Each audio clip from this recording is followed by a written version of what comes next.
5 semaines, 5 samedis de mobilisation nationale, l'attentat évidemment, cette semaine à Strasbourg et des mois de suractivité policière. Est-ce que vous vous dites ce soir, les forces de l'ordre vont pouvoir souffler un peu?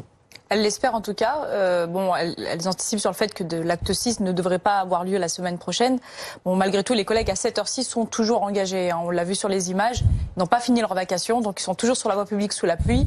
Il y a eu une dispersion sur les Champs-Élysées il y a quelques instants, notamment avec l'engin lanceur d'eau. Ça, c'était nécessaire puisqu'on a constaté que lors des différents actes, c'est toujours à la tombée de la nuit que malheureusement le troisième acte et notamment les pilleurs, casseurs, opportunistes venaient. Donc il y avait eu cette nécessité là de libérer les Champs-Élysées à la tombée de la nuit pour éviter que justement des personnes mal intentionnées ne viennent se mêler aux quelques gilets jaunes restants pour pouvoir s'en prendre aux vitrines. Linda Kebab, les policiers sont prêts à continuer à faire respecter le maintien de l'ordre? À accomplir leur devoir républicain, oui, surtout. Oui. Faut pas l'oublier. Je tiens à rappeler qu'il y a un policier à Nantes aujourd'hui qui a été blessé lors d'échauffourées. Alors on aura les détails un petit peu plus tard dans la soirée.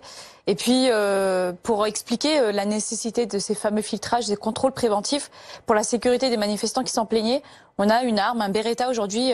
C'est une arme un peu comme celle qu'on a à la ceinture des policiers, qui lui est un Six Hour, mais qui n'en demeure pas moins un 9 mm. C'est une arme semi-automatique qui a été retrouvée place Vendôme au moment du préfiltrage des CRS. Donc c'est important de dire que oui, le préfiltrage c'est nécessaire pour assurer la sécurité des manifestants pacifistes, parce que l'expression de la colère, c'est la syndicaliste qui parle, est nécessaire dans notre démocratie. La désobéissance, vous direz même certains, mais pas la violence qui se fait toujours au détriment des plus faibles. Donc oui, les policiers vont devoir de toute façon continuer à assurer leur mission. La menace terroriste est toujours là. Nous, on ne l'a jamais oublié. Si dans l'opinion publique ça avait été le cas, les policiers continuent à vivre avec. Et puis les fêtes arrivent. Il est temps pour eux de souffler. Enfin, on avait appelé les gilets jaunes à lever le pied pour permettre aux forces de l'ordre de récupérer un petit peu avant de revenir, sachant qu'on apporte beaucoup de soutien aussi aux revendications des gilets jaunes. Et puis arrivera très certainement prochainement une remobilisation des gilets jaunes. On s'y attend, on le craint malgré tout. Et puis de toute façon, on ne peut que le comprendre. Et puis passé tous ces événements, les policiers ont aussi des revendications. C'est-à-dire, est-ce que vous êtes en train de nous annoncer l'acte 1 d'un mouvement policier? C'est ça. Alors je profite de cet instant. Au 1er janvier 2019, le gel du point d'indice des fonctionnaires reprend. Il y a quelques jours, alors qu'on parlait de la mobilisation héroïque des policiers, on avait un Sénat qui votait l'allongement des journées de carence en cas d'arrêt maladie. Enfin bref, on a beaucoup de dispositions politiques qui sont complètement contraires aux intérêts sociaux, en tout cas des salariés et plus particulièrement des policiers, parce que je parle en leur nom. On a des revendications claires. On a demandé l'augmentation de l'allocation de maîtrise. Donc c'est une allocation qui est versée aux policiers et qui est versée au titre du service continu des policiers. On demande plus de CRS, on demande une validation des acquis des adjoints de sécurité, on demande une reconnaissance du statut des policiers techniciens et scientifiques qui aujourd'hui n'ont aucun statut, on demande une prime pour les administratifs, on demande la prise en charge des mutuelles par notre ministère qui fait partie d'un gouvernement qui a instauré aux employeurs privés la prise en charge des mutuelles mais qui ne s'assure pas de cette obligation. Et puis évidemment les heures sup défiscalisées. Pour les policiers, on a 27 millions d'heures sup à écluser. Donc je viens vous l'annoncer là aujourd'hui solennellement, l'acte 1 des policiers se prépare. Les 10 000 policiers promis aux Français, il faut dire les choses avec beaucoup d'honnêteté. Il suffit d'ouvrir le bilan social du ministère de l'Intérieur annuel qui dit qu'au final, les recrutements ne vont pas couvrir les départs en retraite.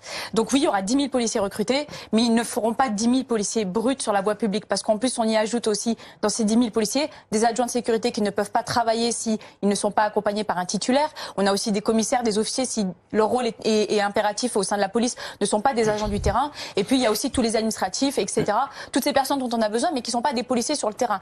Plus, évidemment, les retraites, les départs, etc. Voilà. Donc, on n'a pas 10 000 policiers bruts sur le terrain, c'est important. Linda Kebab, moins de manifestants aujourd'hui à Paris, dans la capitale, moins de manifestants en France aussi de manière plus générale. Est-ce qu'il y avait aussi moins de ce que l'on a appelé les casseurs ou les groupes liés à l'extrême, que ce soit l'extrême droite ou l'extrême gauche à Paris? Oui, clairement, il y avait moins de militants des extrêmes. Alors, la plupart des militants d'extrême gauche s'étaient donné rendez-vous, comme à l'accoutumée, gare Saint-Lazare, comme ces dernières semaines.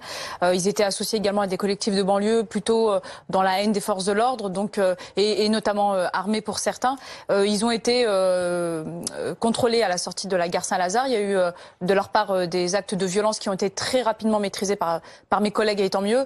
Mais par contre, ils étaient, oui, en nombre réduit par rapport à ce à quoi on s'attendait, notamment par rapport aux autres semaines. Il y avait aussi le fait qu'ils ont tendance un peu à s'adapter par rapport au nombre de manifestants qu'il peut y avoir. Donc ils se donnent rendez-vous plutôt en début d'après-midi, une fois qu'ils ont pris connaissance du nombre de manifestants pacifistes sur la voie publique, et ça leur permet de se fondre dans la masse. Donc sachant qu'à midi, Il y avait beaucoup moins de gilets jaunes sur notamment les Champs-Élysées ou dans différents quartiers de Paris. D'eux-mêmes ont décidé d'être moins nombreux parce qu'ils sont identifiés et plus facilement repérables. Linda Kebab, vous êtes déléguée nationale LGP Police Info. Est-ce que vous vous sentez menacée en tant que représentant syndical par ce type de mouvement? Non, pas du tout, parce qu'il vient finalement corroborer, illustrer quelque chose qu'on dénonce depuis au moins 18 mois, peut-être même plus avec le gouvernement précédent, où on avait une rupture du dialogue social. De toute façon, il faut dire les choses, les syndicats ne parvenaient à ne plus rien obtenir avec le dialogue social classique. Et c'est aussi ce qui a fait exacerber la colère des rangs. On a vu ça il y a 2 ans dans les rangs policiers, avec cette colère qui a émergé hors toute structure syndicale, avec des policiers qui comprenaient qu'en réalité, on ne parvenait plus à se faire entendre par les autorités. C'est aussi un message qu'il faut qu'ils prennent comme une leçon, à savoir que si le mouvement des Gilets jaunes a autant ébranlé, il faut dire les choses, jusqu'au plus haut de l'État, tous les rangs, toutes les branches professionnelles peuvent être concernées. Mais n'est-ce pas non plus une leçon pour vous? Ah mais totalement, mais moi je suis la première à dire que les organisations syndicales, les confédérations ont aussi leur part de responsabilité. Moi je suis pas là à faire de la langue de bois. C'est une question, non, bien sûr. J'ai toujours mis en avant la nécessité de passer à l'action quand le dialogue social était rompu. D'ailleurs, c'est aussi ce qui explique l'élection de notre organisation syndicale qui est redevenue majoritaire au sein de la police nationale, parce que nous sommes une organisation qui prône l'action. Donc on l'entend totalement et c'est quelque chose qu'on partage. Sachant que, pour revenir en complément, par contre, je me permets au sujet des régions, tout à l'heure quand vous parliez des forces notamment mobiles qui étaient en manque, c'est important de le préciser. En France, on est en train de perdre le métier de CRS. Tous les mois, on perd 40 CRS. Il y a 40 CRS qui s'en vont, des départs en retraite, des mutations, et ils ne sont pas recrutés. C'est une chose importante de le préciser aussi pour les préfets qui doivent faire remonter ce genre de doléances, parce que si on n'a plus de CRS, vous le dites, c'est la sécurité publique qui doit prendre le relais, mais qui est déjà chargée de ses propres missions. Donc il est important aussi, pour que les manifestations puissent bien se passer, qu'on puisse avoir des unités de force mobile décentes, avec un nombre suffisant d'hommes au sein des